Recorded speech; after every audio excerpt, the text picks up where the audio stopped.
अस्सलाम वालेकुम। उम्मीद है आप खैरियत से होंगे। अस्सलाम वालेकुम वरहमतुल्लाह। अस्सलाम वालेकुम वरहमतुल्लाह। अल्हम्दुलिल्लाह अब मैं नमाज पढ़ने लगा और पाबंदी से मस्जिद भी जाता हूँ। मस्जिद से बाहर निकलते वक्त एक शख्स हमेशा दरवाजे पे खड़ा मिलता है। बड़ी आजिज़ी के साथ गरीबों के लिए पैसे जमा करता है। यह है करीम, जो इस जिम्मेदारी को बड़े इखलास के साथ अदा करता है। मगर उस रोज मेरे पास सिर्फ $20 थे।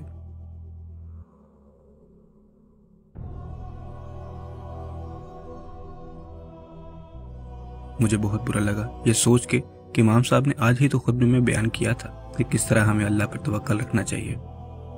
करीम की मायूसी देख के मुझे अच्छा नहीं लगा। मैंने सोचा कि ये $20 दे दूं, लेकिन फिर मुझे याद आया कि मेरी और भी बहुत से अखराजात हैं, और वैसे भी $20 से क्या होगा। और जब मैं हिसाब करने बैठता हूं तो लगता है जिंदगी के अखराजात बढ़ते ही जा रहे हैं और बस कुछ ही देर में मेरी पूरी आमदनी खत्म हो जानी है। मैं मेरी भांजी फातिमा को देखता हूं तो मुझे टेंशन फ्री बचपना याद आ जाता है। उसे भी मेरी तरह रोज $1 मिलता है और उसे इस बात की कोई फिक्र नहीं कि उसे ये पैसे कहाँ और किस चीज के लिए खर्च करने हैं।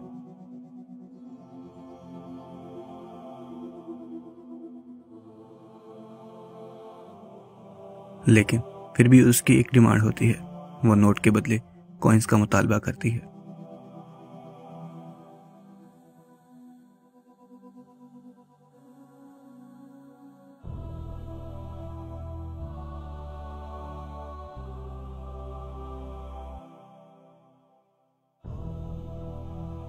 पता नहीं वो इन कॉइन्स का क्या करती है।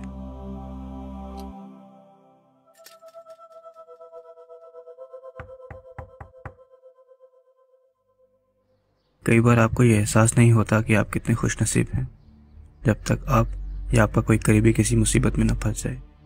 यूनुस उस दिन मुझे ये बताने आया था कि करीम का जुमे के बाद एक्सीडेंट हो गया था और वो उसके इलाज के लिए करीबी लोगों से पैसे जमा कर रहा है। मैंने उससे कहा कि मेरे पास ज्यादा पैसे नहीं, लेकिन यूनुस ने मुझे समझाया, अल्लाह दिल के खलूस को देखता है, पैसों की तादाद को नहीं। और फिर वही $20 जो अल्लाह के लिए मैंने करीम को नहीं दिए थे, उस रोज करीम की मदद के लिए अल्लाह की राह में दे दिए।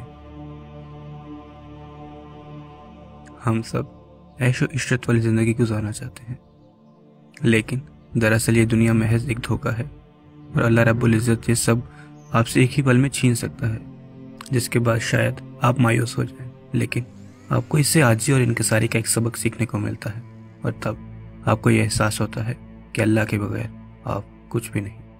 दौलतमंदी कसरत माल से नहीं होती, बल्कि दौलतमंदी दिल के गनी होने का नाम है। तब आपको छोटी चीजें भी अहमियत की हामिल लगने लगती हैं। हर रोज की तरह आज भी मेरी बहन ने फातिमा को कॉल की और उसे हर चीज के बारे में बात करने के बाद, और मेरा मतलब है हर चीज जो उस रोज हुई थी, फिर उन्होंने मुझसे बात करने का कहा।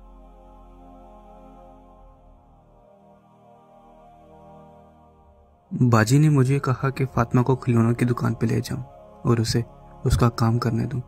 मैंने पूछा उसके काम से क्या मतलब, तो वो कहने लगी कि बस मुझे उसे लेके जाना है और फातिमा जानती है कि उसे क्या करना है।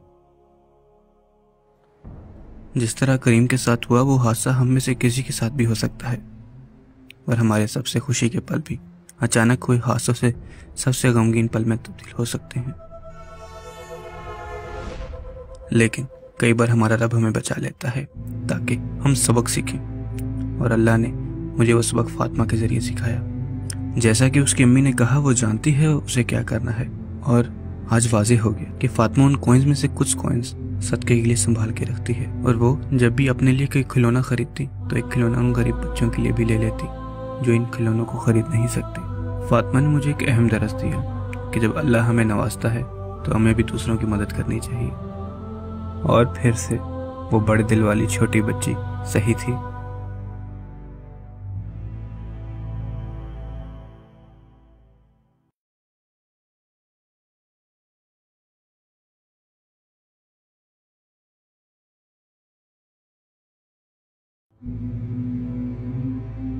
तो आपने देखा कि ज़ियारा ने भी वही गलती की जो हम अक्सर करते हैं। हम सोचते हैं कि एक छोटी सी नेकी से क्या हो, $1 से क्या होगा, एक छोटी सी रहमदिली से क्या होगा। रसूलुल्लाह सल्लल्लाहु अलैहि वसल्लम ने हमें इस रवैये से खबरदार किया है और हमें नसीहत की है कि हम किसी भी नेकी को छोटा न समझें, भले किसी मुसलमान को मुस्कुराते हुए पानी का गिलास पिलाना ही क्यों ना हो, क्योंकि हम नहीं जानते कि अल्लाह सुब्हान तआला हमारी कौन सी नेकी को कबूल कर ले। और इसकी कई मिसालें हम रसूलुल्लाह से सुनते आए हैं, जैसे किस तरह अल्लाह ने एक जानी औरत की मग़फ़िरत फरमा दी कि जिसने एक प्यासे कुत्ते को पानी पिलाया था, और किस तरह अल्लाह ने उस शख्स को जन्नत में दाखिल कर दिया क्योंकि उसने रास्ते से एक नुकसानदेह चीज़ को हटाया था।